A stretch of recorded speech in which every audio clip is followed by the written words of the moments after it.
Guys, तो आज हम बात करने वाले हैं बिरसा आंदोलन में।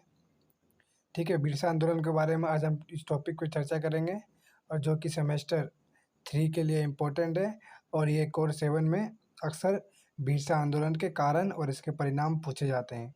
तो ये सेमेस्टर 3 हिस्ट्री ऑनर्स कोर 7 के लिए इम्पोर्टेंट है। चलिए, इस मुंडा उल गुलान या फिर इसे बिरसा आंदोलन के नाम से जाना जाता है, इस टॉपिक पे हम पूरे डिटेल्स में चर्चा करते हैं। चलिए जान लेते हैं कि बिरसा आंदोलन क्या था।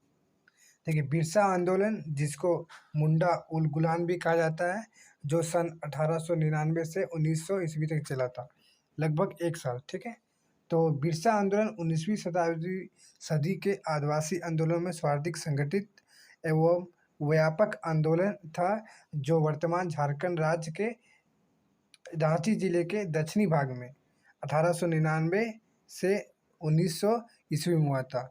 तो कौन से जिले में? तो रांची जिले में। ठीक है, क्वेश्चन पूछ सकता है कि बिरसा आंदोलन निम्नलिखित में से कौन से जिले में हुआ था? तो रांची जिले में। तो रांची जिले के दक्षिणी भाग में। कौन सा भाग?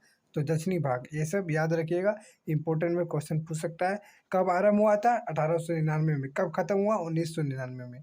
ये सब छोटी छोटी बातों को आप बहुत ही अच्छे तरह से याद रखिएगा। ठीक है, इसे मुंडा उलगुलान यानी मुंडा महाविद्रोह भी कहा जाता है। ठीक है, सामूहिक भू स्वामित्व व्यवस्था का जमींदारी या व्यक्तिगत भू स्वामित्व व्यवस्था में परिवर्तन के विरुद्ध इस आंदोलन का उदय हुआ और बाद में बिरसा धार्मिक राजनीतिक आंदोलन के रूप में इसका चरम चमोत्कर्ष हुआ। ठीक है, मतलब कि कहने का अर्थ है कि ये जमींदारी या फिर व्यक्तिगत भूस्वामित्व व्यवस्था में परिवर्तन के लिए हुआ था, यानी इसके विरुद्ध हुआ था।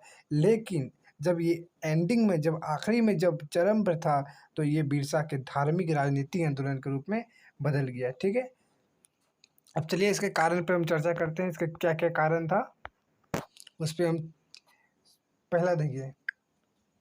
मुंडा उलगुलान के निम्नलिखित कारण था।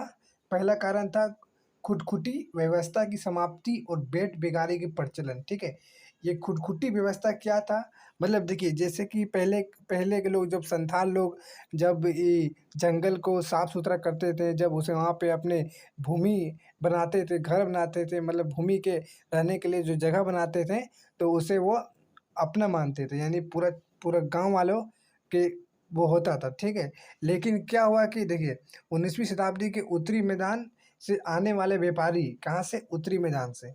व्यापारी हुआ, जमींदार हुआ, ठेकेदार हुआ, साहूकार हुआ, ने मुंडा जनजाति में प्रचलित सामूहिक भू स्वामित्व वाली भूमि व्यवस्था यानी खुटखटी व्यवस्था को समाप्त कर दिया गया। ठीक है, खुटखटी व्यवस्था क्या था? मतलब कि जैसे कि आप कोई कहीं पे जंगल है, आप उसे काटें। ठीक है, आप उसे काटें, फिर वहाँ पे अपना ज़मीन बनाएं। ठीक है, वो ज़मीन का हकदार कौन है? आप हैं, पूरा गांव वाले हैं। ठीक है, तो आप हैं, पूरा गांव वाले हैं। लेकिन ये साहूकार लोग, ठीक है, ज़मींदार लोग जब आए तो यहाँ पे उसके अधिकार नहीं दिया गया, और ये इसका कहने का तात्पर्य है व्यक्तिगत भू स्वामित्व वाली भूमि व्यवस्था का प्रचलन था। ठीक है, बंधुआ मजदूरी यानी बेट बेगारे के माध्यम से दीकू परेशान करने वाले गैर आदिवासी बाहरी लोग मुंडाओं का शोषण करते थे। ये हमारा पहला कारण हुआ। देखिए, बिरसा आंदोलन का दूसरा कारण देखिए क्या है।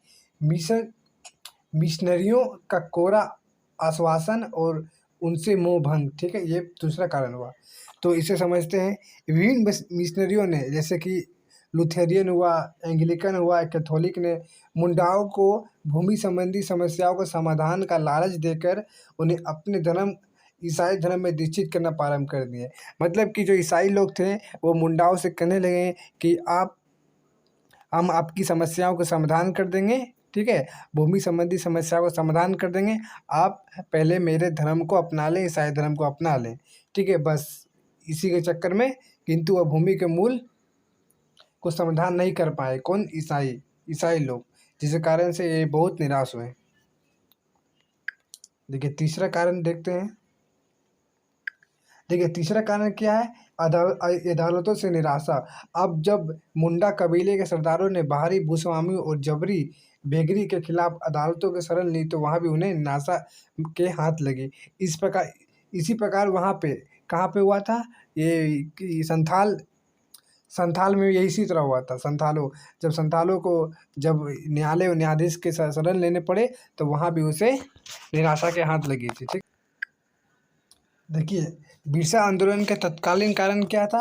1894 ईस्वी का छोटा नागपुर वन सुरक्षा कानून। ठीक है, सबसे तत्कालीन कारण 1894 ईस्वी को छोटा नागपुर वन सुरक्षा कानून बन जाने से जंगल पुत्र आदिवासी निर्वाह के सर्वप्रमुख साधन से वंचित हो गए।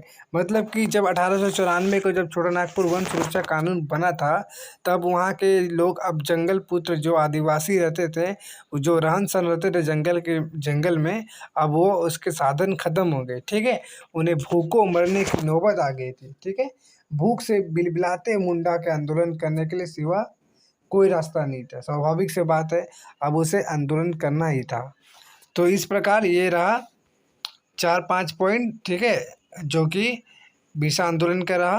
कोई खुदखट्टी व्यवस्था पहला था, दूसरा मिशनरियों के कोरा आश्वासन, तीसरा था अदालतों की निराशा और चौथा था तत्कालिक कारण। ठीक है।